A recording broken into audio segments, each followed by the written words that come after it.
Boa tarde para todos. Estou muito contente de estar por aqui. Lamentavelmente, muito calor.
Eu nasci num arraial paupérrimo em 1904, uma filhinha chamada Santo Antônio dos Carrapatos.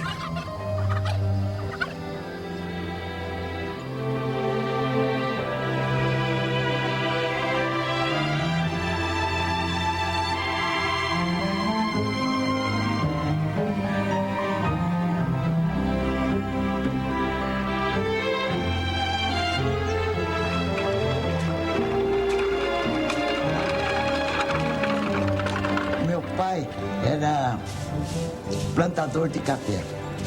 Depois perdeu tudo numa noite de geada e foi ser transportador de boiadas para o Mato Grosso. E eu me lembro um fato interessante. Como a pobreza era uma nota permanente na nossa vida, eu, para economizar os sapatinhos, quando ia para a escola, tinha que atravessar o rio Paranapanema, e atravessava. Eu enrolava os pés para proteção com folhas de bananeira, no sentido da economia. Eu comecei a trabalhar em jornal já naquela época. Me lembro que eu trabalhava no Diário de Itapetininga e tínhamos que compor a notícia no componedor e rodar a Marinoni, a grande máquina impressora.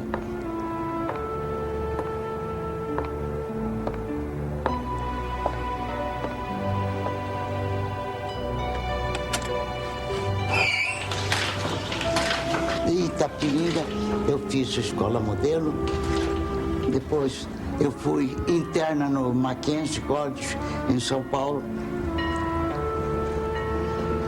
Voltei, não pude continuar, porque para me sustentar lá, eu até engraxava as botas das colegas e escrevia nos cadernos delas as lições. Em Itapetininga, aconteceram muitas coisas interessantes. Uma delas, extremamente notável, é que eu vi pela primeira vez um avião.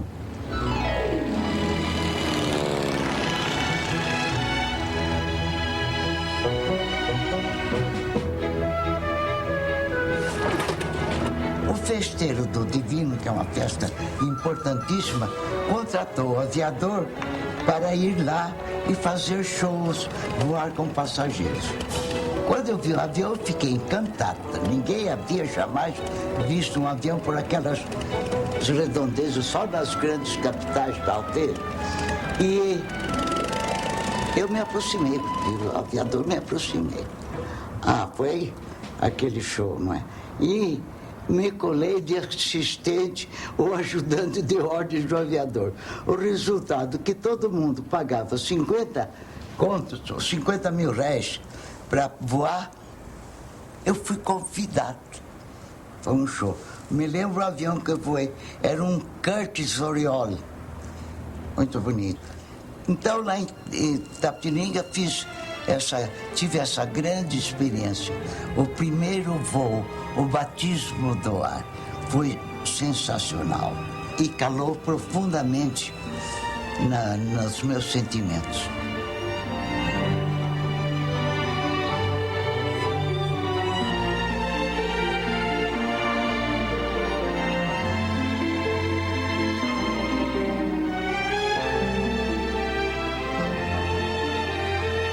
Os shows aéreos, naquela época, e acredito que até hoje, eles atraíam uma enorme multidão. O piloto era considerado um verdadeiro herói pelo simples fato de voar, que muitas vezes eles não faziam nada mais do que decolar, dar uma volta e pousar.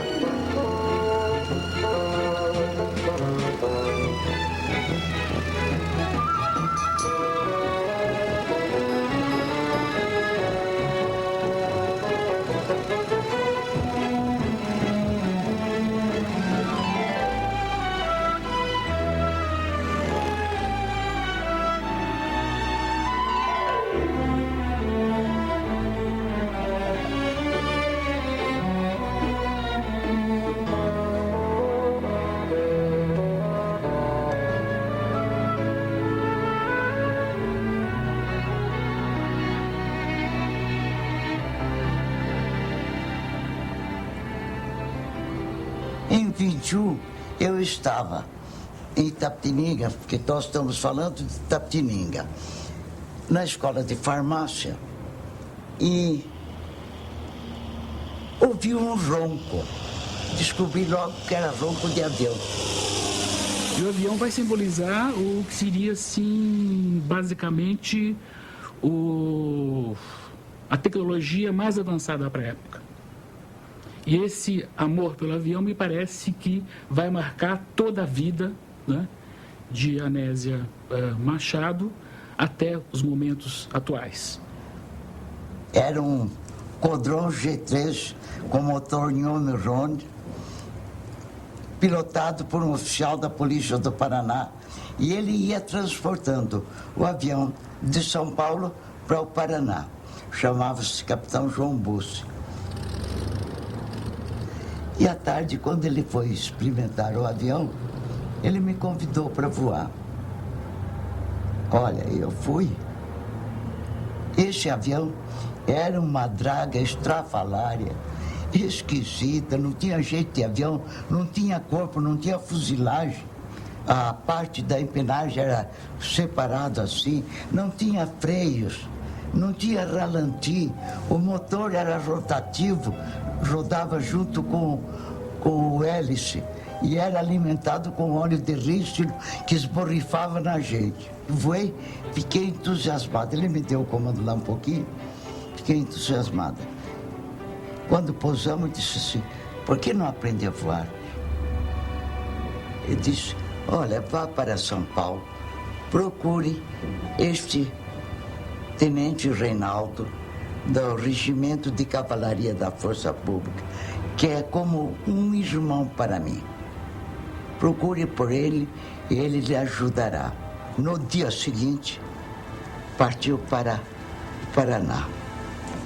E eu, quando voltava da escola à tarde, isso foi no dia 30 de maio de 21.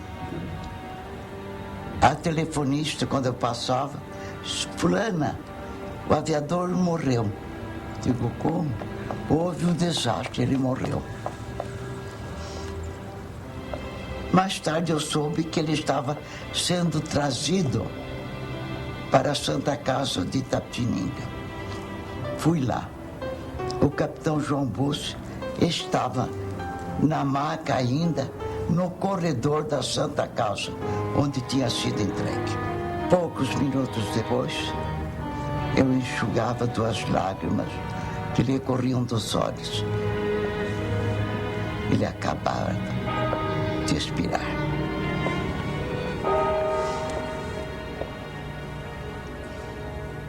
No dia 5 de junho, um domingo, logo a seguir, isso foi 31 de maio. 5 de junho, meu aniversário, aliás. Meus pais foram ao culto.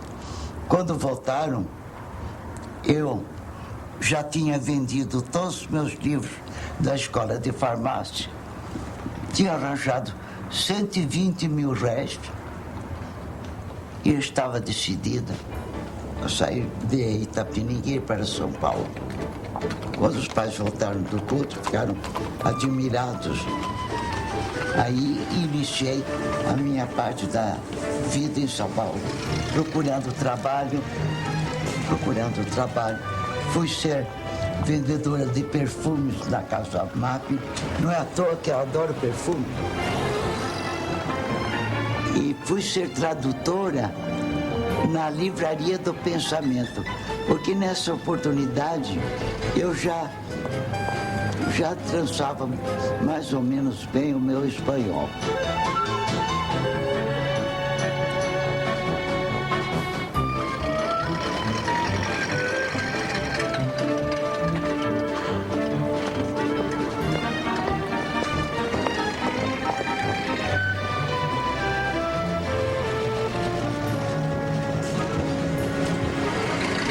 A vida estava muito difícil. Não deixei de passar fome. O lugar onde eu estava, graças à caridade de uma família conhecida dos meus pais, eu dormia debaixo de uma escada de cimento, num chão de cimento e papel de jornal. Esse conforto não era lá daqueles que se diga 5 estrelas, né? Muito difícil tudo.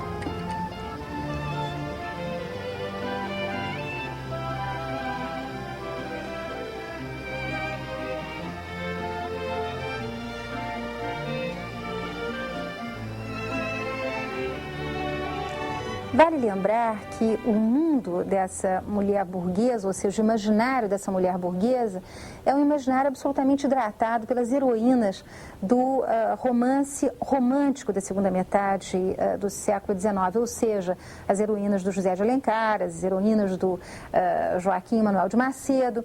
É curioso porque, embora a Anésia não tenha nenhuma identificação com essas criaturas frágeis, quase que transparentes, etéreas, extremamente femininas e voltadas para casa, ela vai procurar, à sua maneira, ser ela também uma heroína. O que marca esse momento é exatamente essa apologia à industrialização, apologia ao progresso, apologia da técnica da máquina.